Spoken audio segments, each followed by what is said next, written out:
afternoon, everybody. It's an interesting day today. I had today. I just did a wedding for a Chinese couple, and while I was driving, this was in Brooklyn by the Brooklyn Bridge. And while I was driving, I have a lot of Trump stickers on my car, and someone was honking, and they were like giving me the thumbs up, and they appeared to be. I couldn't tell what ethnicity they were, but they were people of color. I really couldn't tell if they were I guess they call Latinx now, which is ridiculous and not very good Spanish, or if they were Asian, and it doesn't matter. That's the whole point, is that these things don't matter when it comes to, they matter for other things. Yes, these cultures are meant to be celebrated and respected and so forth, but it doesn't matter as far as we're all Americans and we're all human beings. We're all made in the image of God. We can celebrate our differences, but also recognize how much we have in common. But the other thing is I did not make a big deal, and I think it's rather crass the way people are making a big deal about this the horrible murders that took place in Georgia. I guess that was yesterday or 2 days ago. And the big point is that these had nothing to do with race. They had to do with another problem. Those women didn't deserve to be killed, and this man should have learned to take responsibility for his own actions rather than blaming others. But the real point that oh my goodness, what is this? This city is ridiculous. I can't see anything because of the rain. The real point, I'm a country boy. I can't stand driving around this city. I'm actually in Chinatown now. Trying to get through to Jersey so I can get through to to Pennsylvania, and then from there heading to Binghamton, God willing, with God's grace and love. But in a certain sense, I'll tell you this. This is how I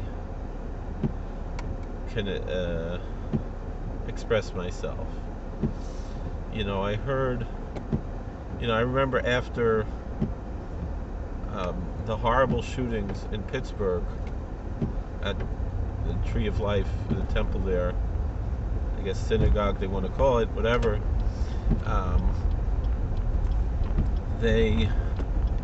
A lot of people came up to me and said how sorry they were about feeling about it, and I'll be honest, I didn't feel like me as a Jew or as a rabbi needed some kind of apology. Or I understand people are expressing condolences, but I feel like there's no reason for someone to say anything to me about this. That's just how I personally felt. If I felt certainly more of a connection, let's say, to the Muncie stabbing, Hanukkah by Kusner Rebbe, but I was or by the shootings in Jersey City, because those were Anash, those were Achim B'Deya, those were my brothers in faith. It's not just a racist ethnic connection. It's but still, even with that, it's funny because I didn't have the people coming and expressing their feelings when those events took place, but those were the ones that really I felt more of a connection to.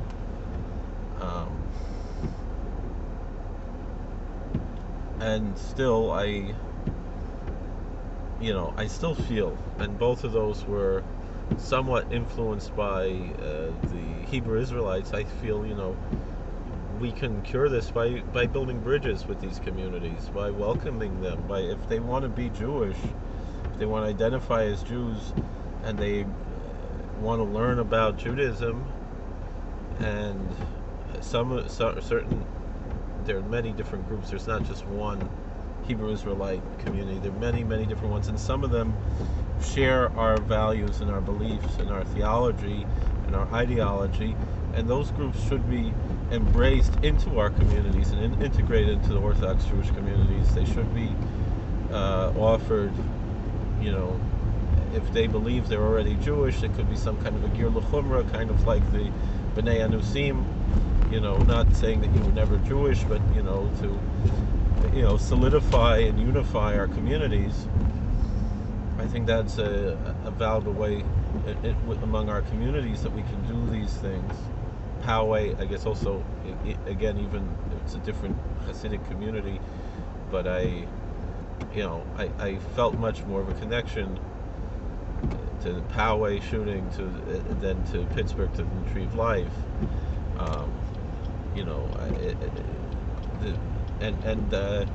I commiserate to a certain extent with, and I know it's going to be offensive to people, but Poway and Jersey City and the Hanukkah one, these were innocent victims. These weren't people who hosted in their synagogue groups that went against, tried to undermine American sovereignty.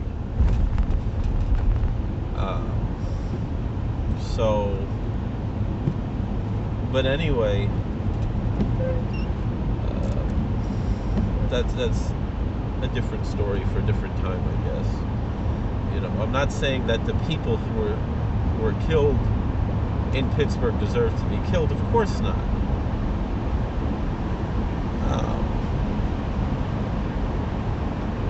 And I'm not talking about, because they had a gay bar mitzvah or something. I'm talking about getting involved in political issues that undermine this country, and doing so in the name of Judaism, when Judaism does not teach any such thing. This Hayas used to be a good organization. Even still, there was a reason why Satmarov made the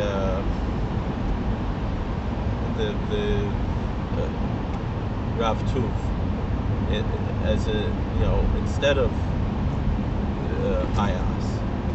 But Hayas, at this point, they admit, we're not your bubbies, Hayas. So it should just be Ayas. It shouldn't be Hayas.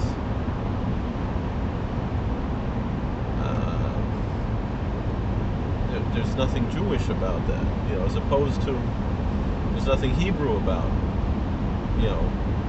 trying to help people violate our laws. It's one thing, you want to help people actually immigrate legally, and that's a good thing. That's not necessarily something that has to be done Jewishly, but it is a value to help people who are in need and help them immigrate and so forth. That's a nice thing to do.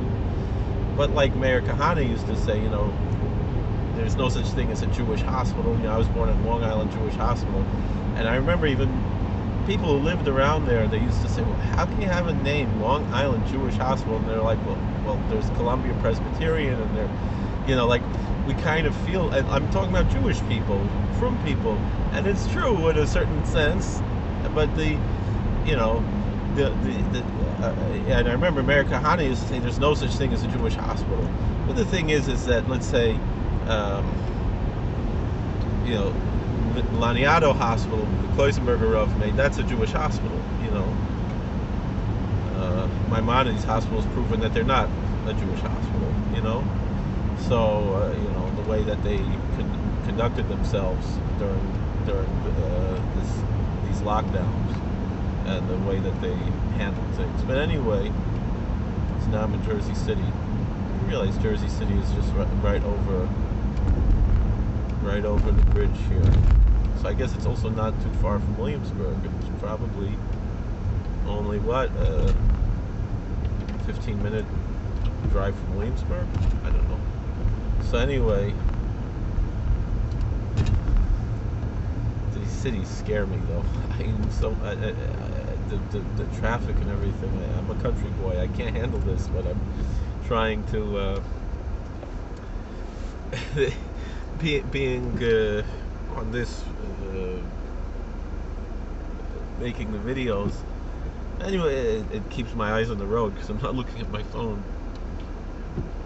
But anyway, I didn't feel any need to express condolences about what happened in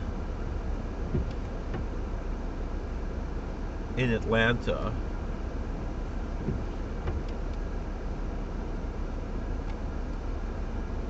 And not even because even if like it would be apples and apples, it would be Jersey City or Muncie.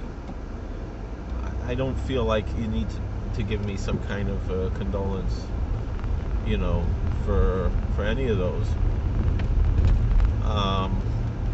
Because I just think we should just see people as people, and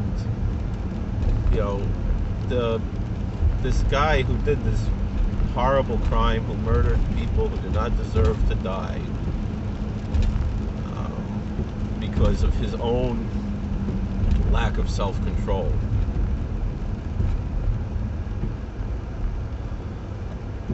Where's this 139 West?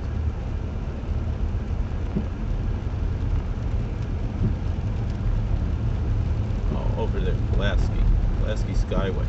So anyway, he committed this crime, and the victims are not all Chinese people.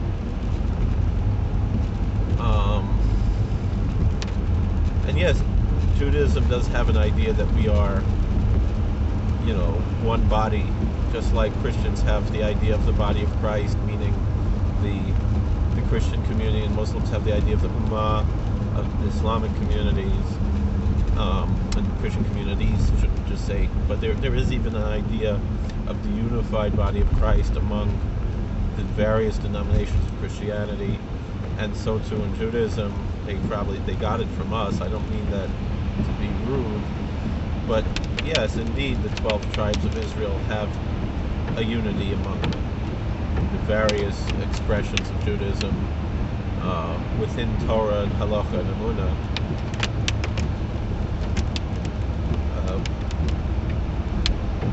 We do have a certain bond, but we have to learn, I think, kind of how Einstein taught, how to not make everybody else the other, meaning the purpose of that unification, of that identity with another human being who's part of your greater community that you identify with. And then, alright, so 280.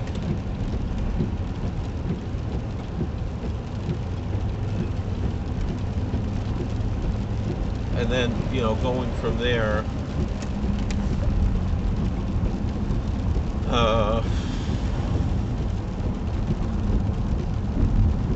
it's a means to an end, meaning the means of me feeling that connection, let's say, to the victims in Muncie or in Jersey City, and I knew people who knew people in Jersey City. They're like friends of ours, like son-in-laws. I'm like, dude, it's very close, That feeling of unity with those victims, right, should lead us, right, to then feel unity. Let's say the next step would be Muncie, where I didn't know any of the people, but I kind of know some people who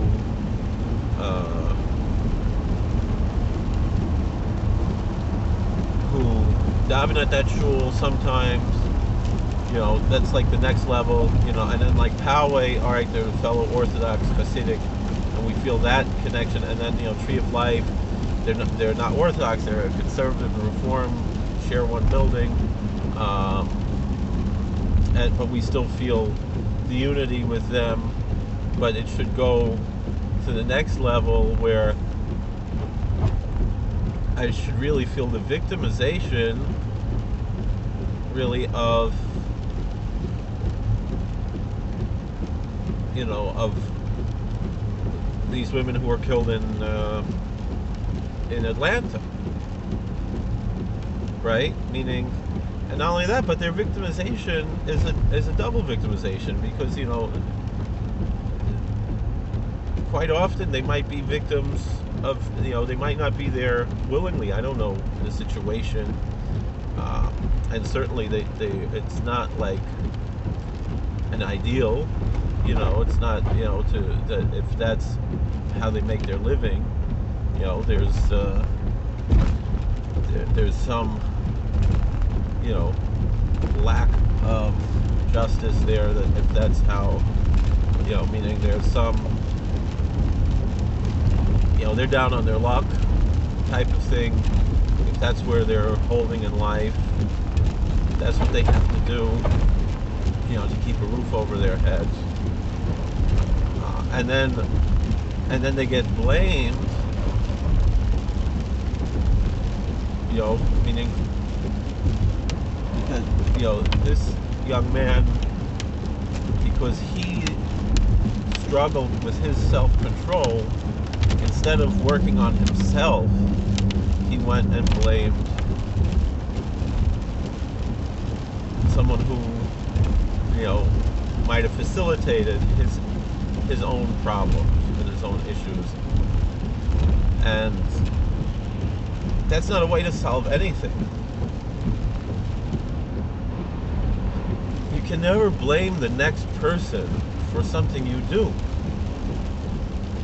And the truth is, for him to blame those women, right, who it seems like he might have even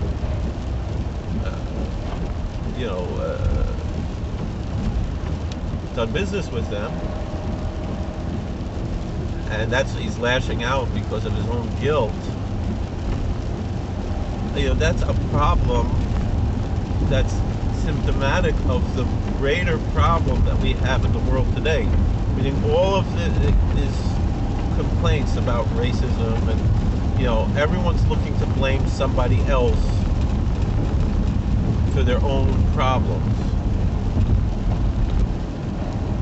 Nobody wants to take personal responsibility. And I'll be honest, that's a problem that we all have, and that we have to work on. We have to take responsibility. We can't just go blaming everybody else for the things that we recognize in our lives need to be fixed. And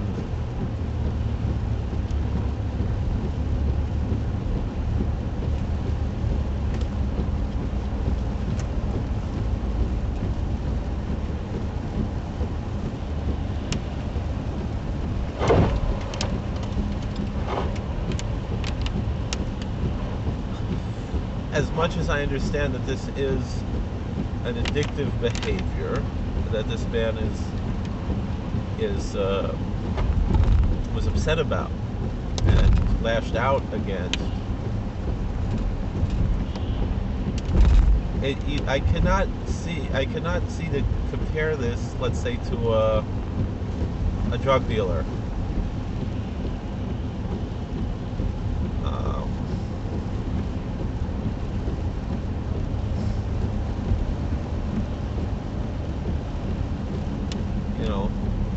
Unless you're talking about someone who, because of their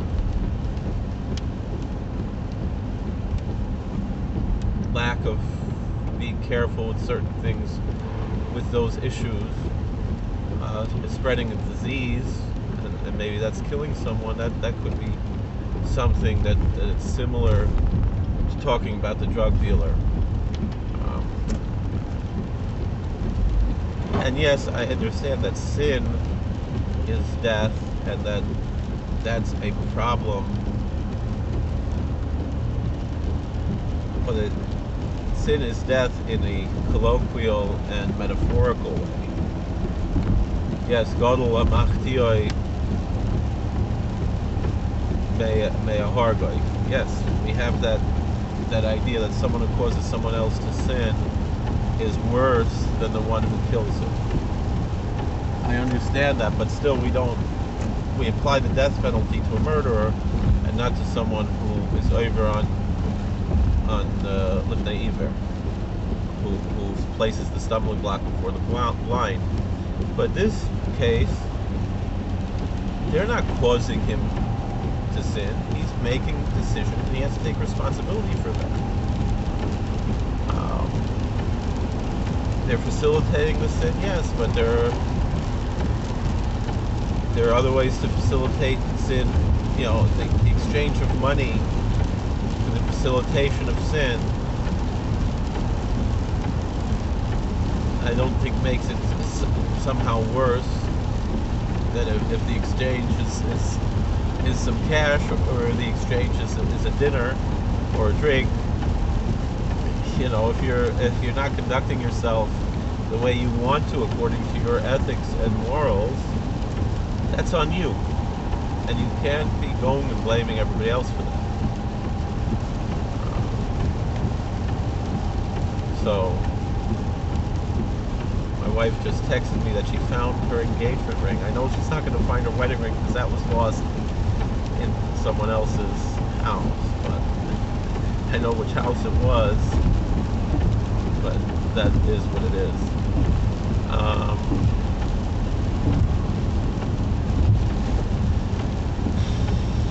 But the point that I'm bringing out here is I didn't see any reason to connect these two incidents. To connect the fact that, you know, or to make some kind of a statement. I guess making this video is making that statement, but it's like, you know, making fun of the people making a statement. Meaning I saw, you know, in the forward, you know, the Jewish community said, oh, we're unified with the Asian community at their victimhood. The Asian community was not victimized by this crime. The victims, who were human beings, no matter what race or ethnicity they are, were the victims here, and not the Asian community at large. And whether or not, even if his intentions were racist, it's not the Asian community at large. Now, yes, I understand, you know, the attacks that a lot of African American men are attacking elderly Asian people. Sometimes it could just be they see them as targets, and sometimes it could actually be racism. And yet people are connecting that to white supremacy. I mean, it's just as bad as white supremacy. Any type of racism and any type of bigotry is just as bad as the other. It doesn't matter if it's a black person attacking an Asian person, or a black person attacking a white person, or a white person attacking a black person. It's a problem. But the truth is, violence against anybody is equally really as bad. You know, like my father used to say, every crime is a hate crime. You don't hurt someone because you love them. You know, you don't attack someone because you love them. Every crime is a hate crime, and it really doesn't matter if it's black on black crime, black on white crime, white on black crime, white on white crime, Asian on Asian crime, Asian on white crime, white on Asian crime. All that stuff doesn't matter. We're all human beings. We're all made in the image of God. You know, yes, we have to recognize bigotry and wipe it out, but we can't play into this false narrative. You know, the left, they were relishing, like they were relishing that, oh, here we can blame this on Trump somehow. That's all this is about. That's all this is about to them, is that they want to blame it on Trump because Trump is the one who called it the Chinese flu, and because of that, oh, we can give a shtuch to Trump. No, that's not how any of this works. That's not what this is about. This is about a guy who was struggling with his own issues, and instead of taking self-responsibility, he's blaming somebody else, and that's exactly what the Democrats do every single day. And so this should be a lesson, and it's a lesson for all of us, because we all are guilty of this. I'm not saying that I'm not guilty of blaming other people. I do it all the time, and I have to work on that, and I have to get myself out of it and stop seeing myself as a victim. You know, that's the sad thing about this video. The good part's at the end.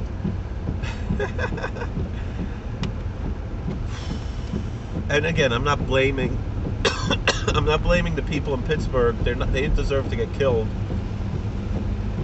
I'm a little bit blaming High-Ass. Again, not that anybody deserves to be killed over this, but the blood is kind of on their hands, because they are putting our name on what they do. And a lot of stuff that they're doing is not in line with what they always did for decades and decades. They've changed their approach from helping immigrants to helping illegal aliens. And there's a difference between an immigrant and an illegal alien. It has nothing to do with what country you came from, has nothing to do with the color of your skin, has nothing to do with your ethnicity. It has to do with, are you following the rules or you're not following the rules? You know, when our ancestors came to America, when they went through Ellis Island or wherever else they went, they followed the rules. And it's not even about speaking English. It's not about anything else. I don't say, oh, you better speak English or go back where you came from. I don't believe any of that. I believe you follow the rules or you don't follow the rules. That's what it comes down to. It's not about speaking English, not about the color of your skin, not about anything else. If you're genuinely a refugee, we made a path that you could go to Mexico and apply for your asylum, and we'll take care of you and we'll help you if you're really telling the truth, that you're seeking asylum, that you're really a refugee. But you know, there were people who came from Germany who were being persecuted, who weren't given the right to have homeschool, which was important to them as religious Christians, right? And Obama would not give them. And in Germany, you're not allowed to have homeschool. That's against the law in Germany to homeschool your kids. And so these people had a religious view that they want to homeschool their kids. So they had a legitimate asylum request for religious persecution, and Barack Obama would not help them because it didn't fit with his narrative and with his personal beliefs about socialism, public schooling, which he admitted that public schooling is socialism, which it is. It's practically communism. It's one of the worst things that we have in this country is the public school systems. Every public school should be shut down, you know, and we shouldn't be forced to pay for the indoctrination camps where children are constantly being abused, where there are predators who go and work at these schools. And every day, look at the Twitter feed, Leave Pub School, at Leave Pub School. Every day, it's sickening. The left and the media and all the cartoons and everyone, they make it, oh, it's the Catholic Church and it's the Hasidim and all these, and all that stuff is a drop in the bucket. Yeah, are there bad guys who wind up in those places? A few here and there, but they're probably, for every one that there is, there's probably 5 people who are falsely accused because the left has a vendetta against religion, and so they make up lies against innocent men and sometimes innocent women just because they have a general vendetta against religion. And yet in the public schools, so-called schools, it's sickening to call them schools, they were bad when I was in public school, and it's much worse now. And if they're not actually being molested and sexually abused in the public schools by the so-called teachers and other so-called staff people, they're being abused by the kind of garbage that they're being taught, the communist garbage that they're being taught in the public schools. They're not, and in some of the private schools now, but at least the private schools, the parents made a choice. And I don't feel bad for the rich parents in the private schools who are complaining about the wokeness that's being taught in the private schools, go open your own school. You don't have to go and fit into some kind of a culture that's just like the off the derech ex-Hasidim who are complaining, that they don't like what was taught in the private schools that they learned in.